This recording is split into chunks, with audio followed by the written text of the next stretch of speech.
everyone. May peace be on you all, and welcome to another season and another episode of I'm a Muslim and That's Okay. And today I'm bringing you a new segment of mine. I call it the Gift of the Gab. And I've always been into a really good discussion, something with a lot of meat and bone in it, something that makes you think, something that touches you. And I was like, I would like to do a segment with that. And who better to start that segment off with than with podcasters as my guests. I have with me Uzma Jafri right there on my left and Zaiba Hasan at the bottom. I'm sorry, I wish I could fix all of this, but I apparently can't switch stuff around.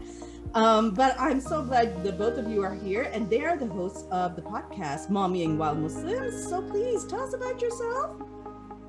I'm gonna let Zaiba go. Do you want to start, my love? Oh, you want me to go first? Yeah, you go first. Okay, so my name is Zaiba Hasan. I am a mama of 4. My oldest is 17, about to be 18, believe it or not. I have a 15, 10, and an 8-year-old currently running around in their pajamas. We just started our summer program, so we're a lot more flexible and relaxed. And as my hat says, I'm the chaos coordinator, and that's truly what I feel like I am. That's my number one blessing in life, is to kind of be their mom on top of being like an interfaith moderator, parent coach. What other literal hats do I wear? It was a lot of them. Getting podcaster, meeting, and your parent coaching. My parent coaching. And what diversity, inclusion, Masters of Divinity, parent coaching. So yeah, I'm at that stage in my life where I'm like, yeah. I'm just like, you know what? It's time for me. Became a mom super young, and I decided, you know what? As they're growing up, it's time to start pursuing things for myself, because, as moms, we kind of put ourselves in the back burner, and now it's time for myself. So that's where I'm at, and that's who I am at this point in time. And I'm going to give it to my beautiful co-host, Dr. Uzma Jafri. Wow. She likes to say that. I love to say that. Yeah, you put that on your name tab right there on the bottom. Exactly. It should be there, Uzma. Put it there. You want me to put it on there? Yes. Put it on there. I demand it. I'm like, girl. Yeah. Because MD. apparently, we got to prove that we're doctors now, right? Yeah. That's what I'll do. Here we go. I'm putting it on there. So my name is Uzma. Zaiba and I are co-hosts of Mommying While Muslim podcast, and yes, I'm a doctor of medicine, or a medical doctor, I guess is my degree.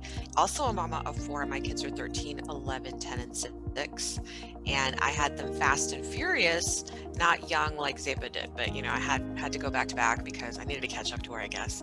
So I got there.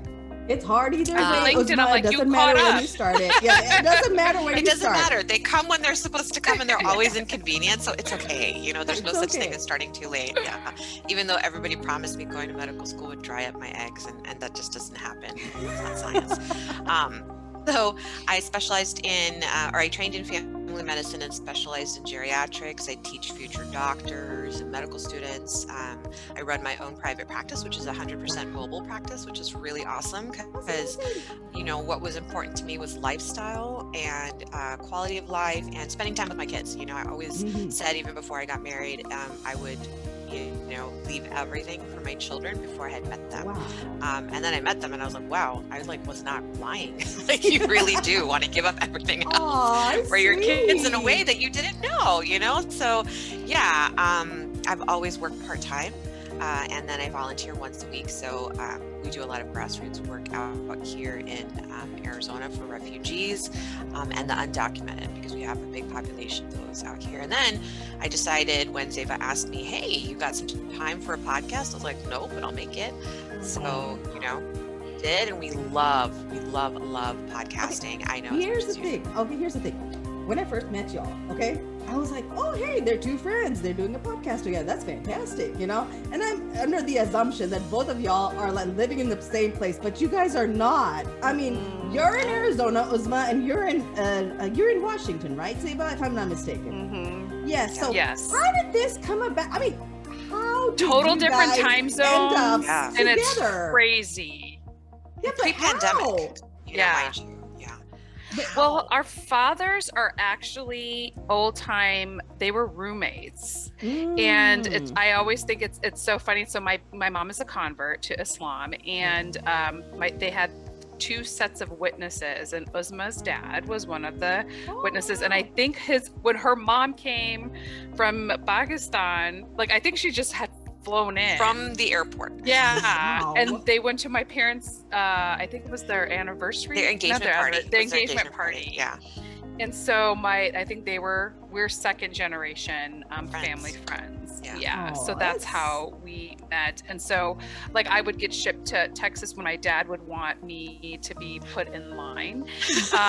Because Uzma was always You're one to sending her to the wrong place. ship me in shape. And then, we are very, very different personality types, and we're both firstborn children. But what I had always loved about our friendship was that, we can both tell it like it is. We are very different, but we have always respected each other's differences, and we still, even with feeling differently about things, can still be friends at the end of the day. And I think that's what makes us work, and that's why I think we've been so successful up until this point. That is rare and amazing at the same time. Mm-hmm. But tell me, both of you, why mommying while Muslim?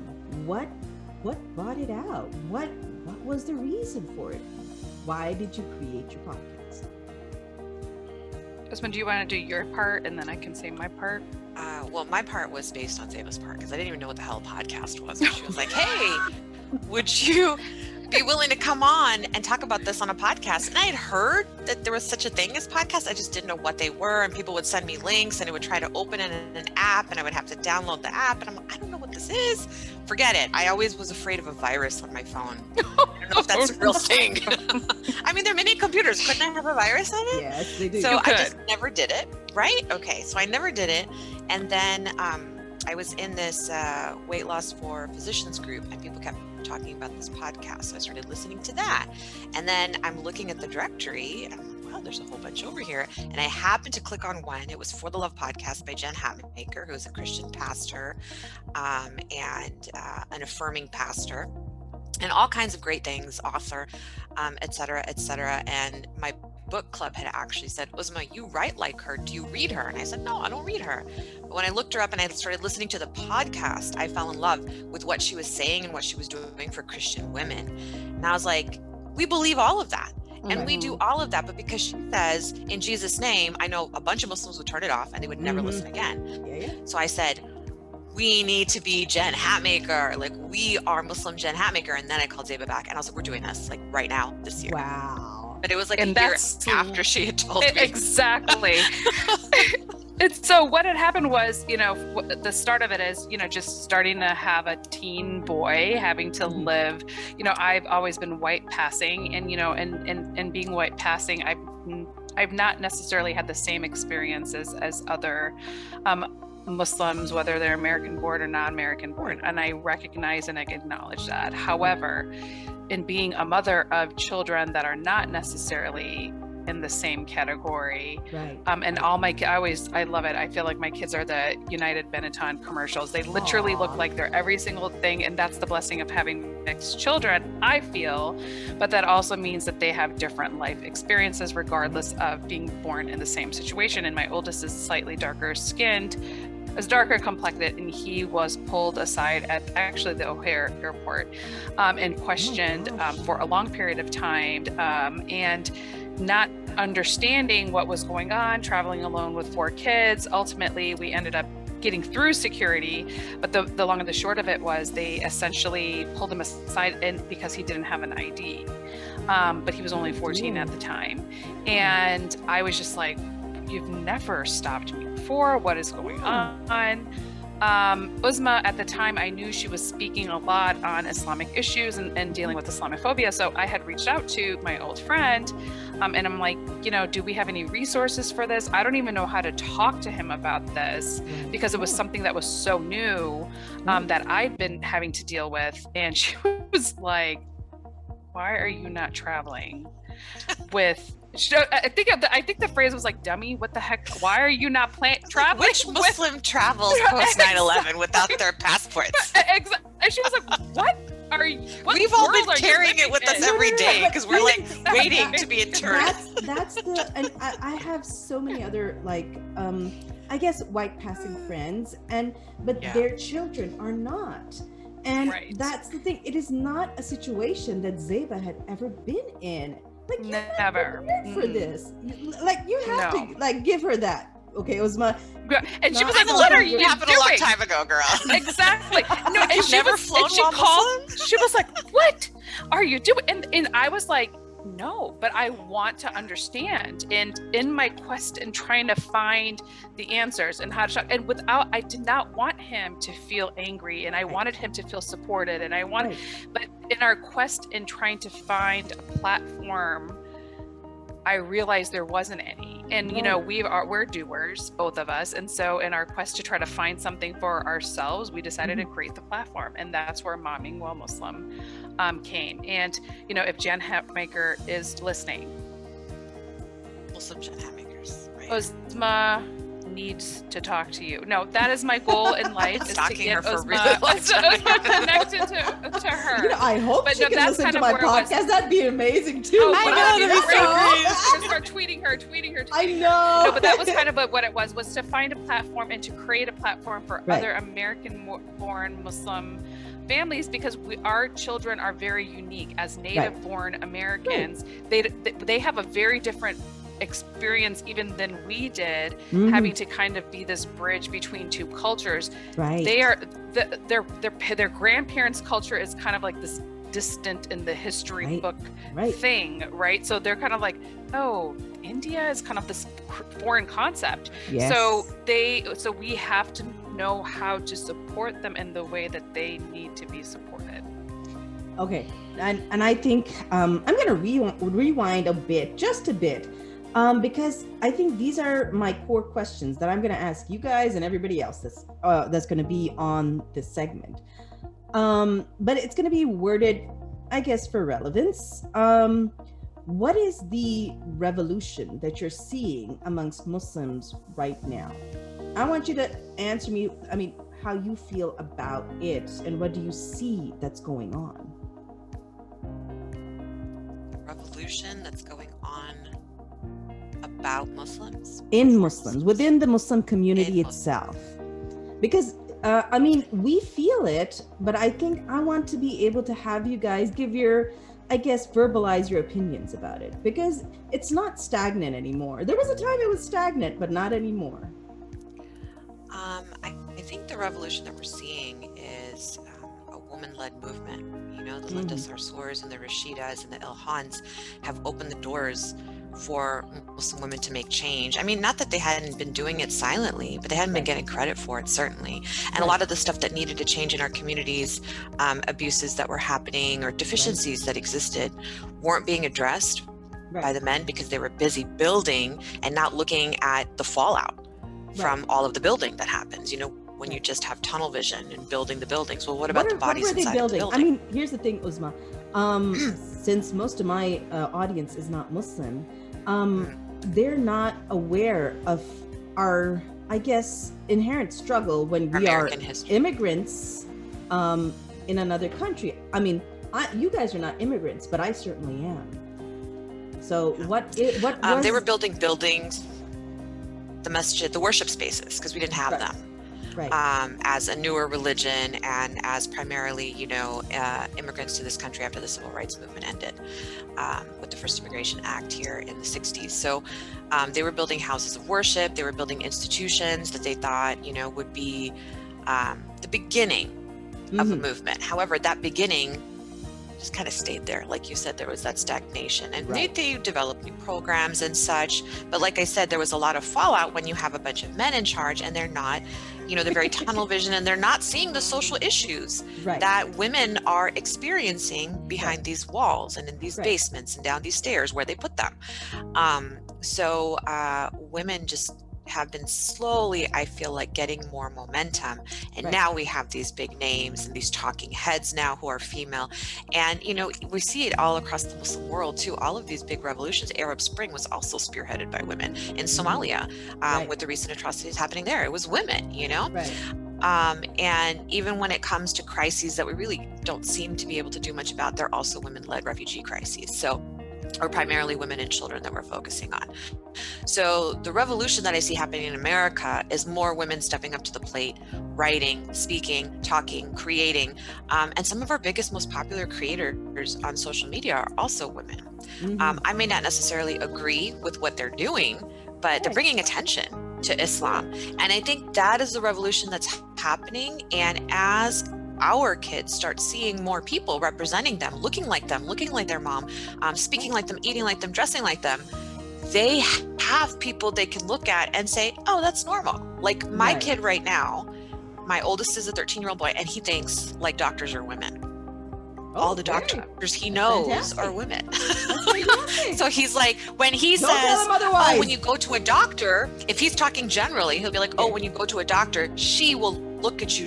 He doesn't do the pronoun he does not use it. He knows there's a couple of men doctors, but his standard, and it's not because of me, it's also because of my peers, you know?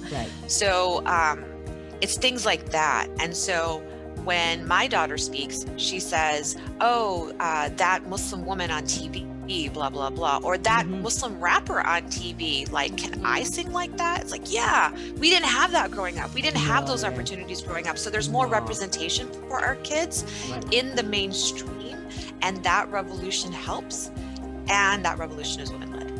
Right.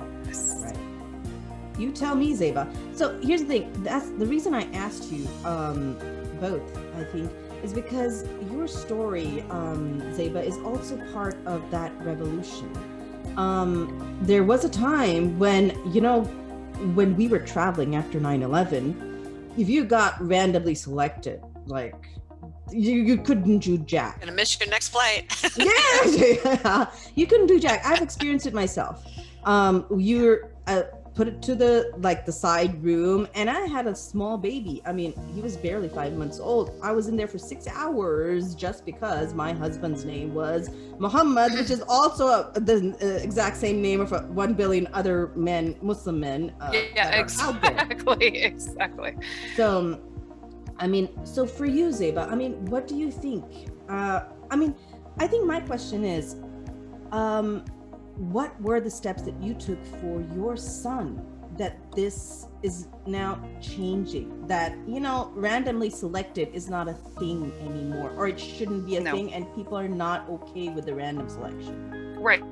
It's to be an advocate, right? Like if there aren't places for you, like when we were looking for support, and there wasn't, and there still really isn't a place for American Muslim moms in a very specific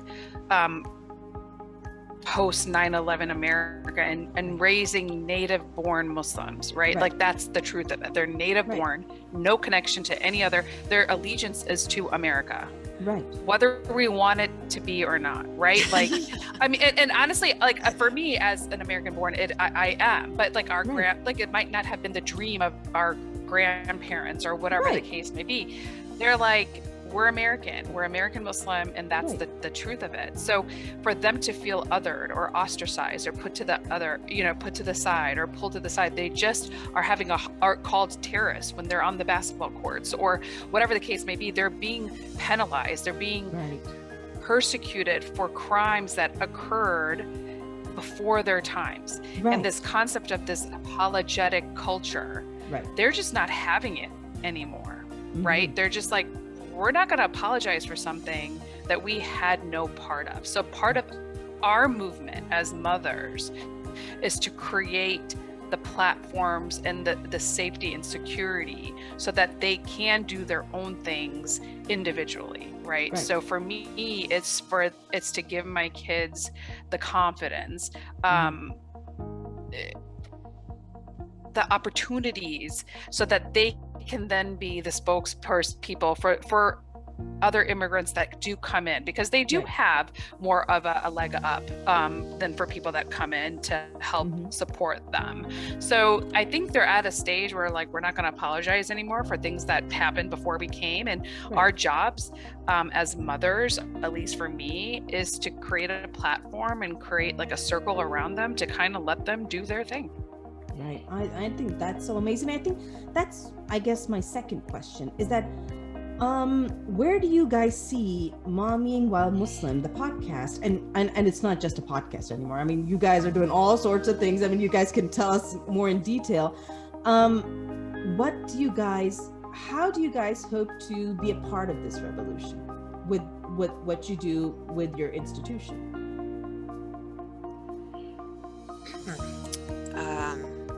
And this is not just like, it's not a question just like, how do you want to educate those that are non-Muslims? I mean, I think there is a certain degree of, I guess, change that is also still needed within the Muslims themselves. So how do you feel that mommying while Muslim helps? Well, the reason why we chose the podcast medium was at the time, pre-COVID, we were spending the majority of our time in the car, chauffeuring our kids back and forth to all of their activities and such. Right. So I was like, what nuggets can we give them in 30 minutes? 15 minutes there, 15 minutes back, on her commute, doing all these crazy things she does. So that the medium, the convenience of the medium was what we wanted. The medium also provides an opportunity to create this movement, right? Like podcasts themselves, I feel like are a movement right now. A form of resistance, if you will, because there's so little policing of what can and can't be said on here. So really not censored. You can do a lot. Right. And so with that, you can generate movements, which we saw, there's very little for moms. There's great mom blogs and mom bloggers out there. Don't get me wrong. But they're sharing snippets of their experiences. And what we're doing is bringing them on here and making it more democratic. Because if you don't have access to blogs or you don't necessarily read a lot of bloggers, I didn't have time to read. Right. Very rarely with my book club, I was able to listen. I think Zaiba has a membership with Audible and she listens to all of her books. So for those of us who don't have the leisure time with the littles to be unable to read, to hear a podcast and hear about things like, hey, we're raising money for cancer because this Muslim kid survived it. Let's support that mom. Hey, there's, this really innovative way to be philanthropic and do it for the long term and sustain these organizations and buildings and create new ones that the men before us were not able to do and we're not able to foresee, but we can do that now. Hey, here's an opportunity to connect all of these women from different media and bring them together and in a collaborative way, not in a competitive way, and say, hey, look, we're all doing different and amazing things. Let's focus this and channel all of this energy forward. Those are things that we're able to do at the podcast. And, that's kind of the movement generation that I feel like we can do with a podcast. Certainly highlighting Muslim moms' narratives is huge for us. And we're hoping that once we get our anthology of Muslim mom stories that we've been trying to collect for the last year and we've been editing, that's going to be really important because I'm going to let Zaiba talk about, some of the things that we found out about motherhood on this journey by talking to people who are not necessarily Muslim.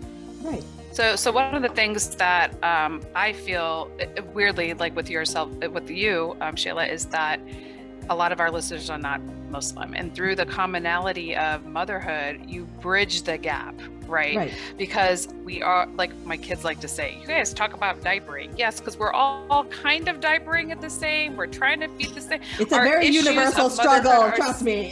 It is, but motherhood is a universal struggle, and we all want the best for our kids. So what we're trying to do is to create a better world for our children, no matter how we get there, right? So part of what we're doing is creating a platform for other American Muslim moms to be able to come on, tell their story, and we're providing a unique point of view for non-Muslims to come and listen. So the beauty of the anthology, which is another small part of the Mommying While Muslim, is we're trying to get a diverse group of American Muslim mothers to come in and tell their story in their own words, because our mission at Mommying While Muslim is in having the mic is to share that mic with our fellow mom sisters. That has always been our thing. We're never like, hey, we're just going to do this ourselves. No, part of our journey is taking you with us, because we can only give you our perspective. But the beauty of what we're trying to create is that we can take you along with us. So in sharing other people's stories, we're giving you a glimpse into what we're doing. And our hopes is that we can humanize the experience, because maybe you'll see a little bit of yourself in some of these stories. So perhaps the thing that happened in Canada this week, unfortunately, it'll cause somebody to hesitate, because you're humanizing that experience versus, because we're all people. We might not practice the same, we might not wear the same clothes, maybe we're not even speaking the same language, but the love of our children, the love of our family, the love of God, because our God is the same, is something that we can all agree on. And maybe if you're reading our stories, you're hearing our stories, you understand that there's a common theme of love and family and unity, that perhaps you'll hesitate before you demonize another religion or culture. And that's always been our hopes in providing a platform for American Muslim mothers. And tell me, what's the feedback like? Because I know I'm so blessed that for me, the majority of the feedback has always been very overwhelmingly positive. But it's not like, I know it can't be all good. Okay, so y'all got to tell me. What's the worst? What's the worst star review? One-star review you've gotten? Okay, you gotta tell me that. Oh, we get some good bad ones, which I love. We got one-star review. You have to tell me. And I actually really appreciated it. No, I lied. We got two. One, because I think the person, she wrote a really positive review, but she gave us the one because I don't think she understood that one is bad and 5 is good. The review was really excellent. Okay, what she wrote. Okay. The other one. Listened to at the time, one of our top podcasts, I think it's still in the top 5, is When Muslim Moms Marry Outside of Islam. And so that was listened to by somebody, even though we recorded that, like, I think over a year ago. Somebody listened to it recently and left a review, and they were like, well, you have this platform and you should be saying outright that that's not allowed. And I'm really disappointed, and you have this responsibility, what everybody says, et cetera. So et cetera, it's like, why didn't you make a judgment? And it's like, you're judging us for not making a judgment. Right.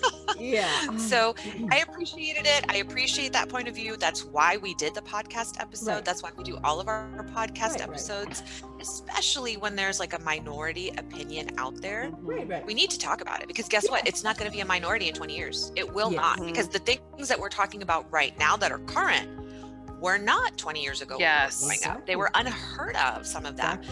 For us to say, period, pad, and like, sex, penis, vagina on our podcast. It's like, am I allowed to say that on yours? On my I know, she was like, please, she's turning red. She's like, you match your hijab. I'm gonna have to put the E on that now. Have you met Uzma? Oh, it all turns to sex if you're talking about Uzma for too long.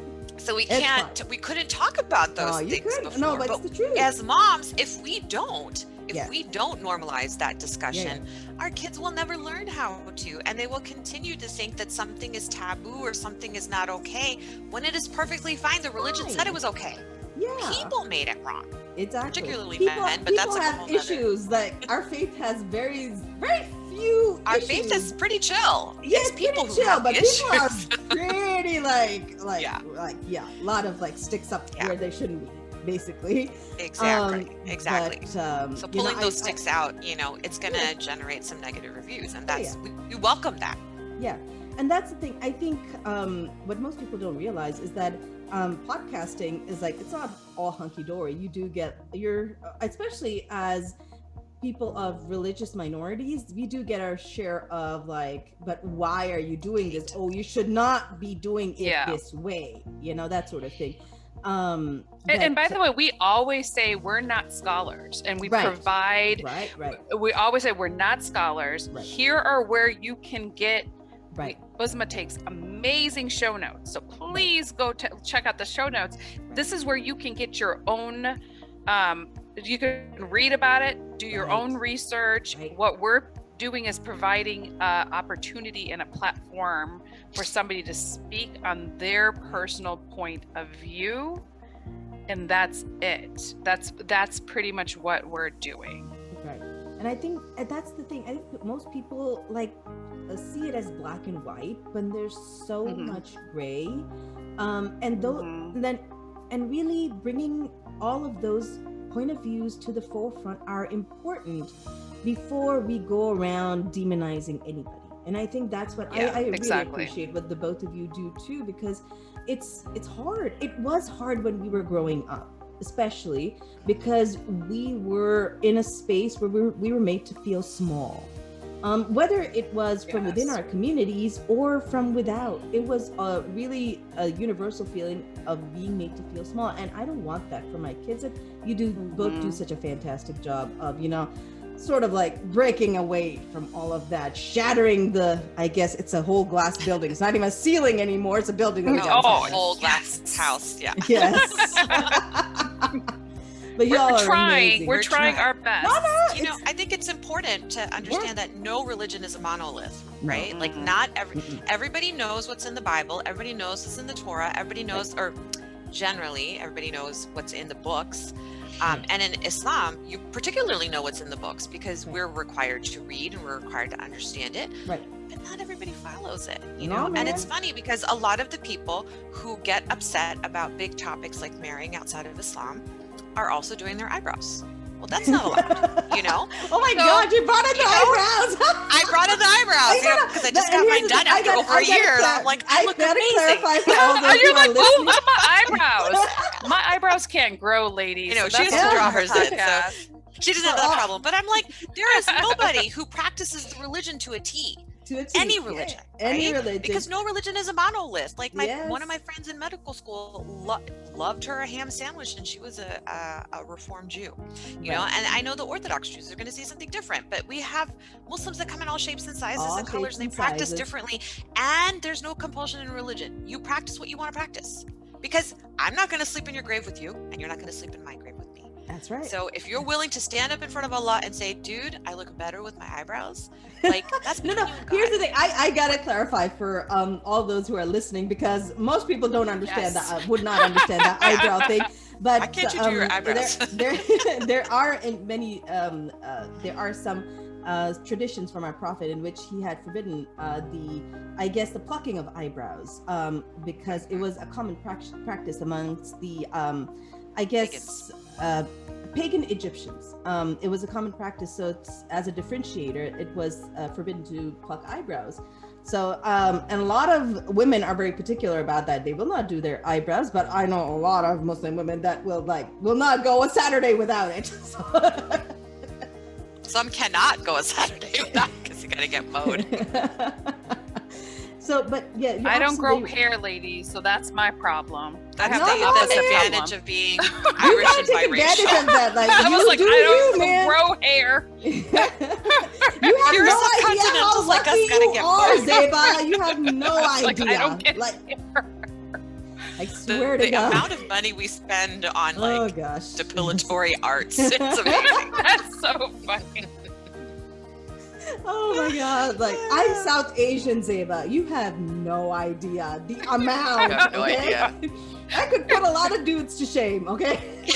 Oh my God, you're like, let me braid the mustache. Oh, I'm gonna do that. Okay, so you ask the next question, because I'm gonna do something so fun. No, let's see. I'm just so happy that you guys came in and agreed to have this entire discussion with me.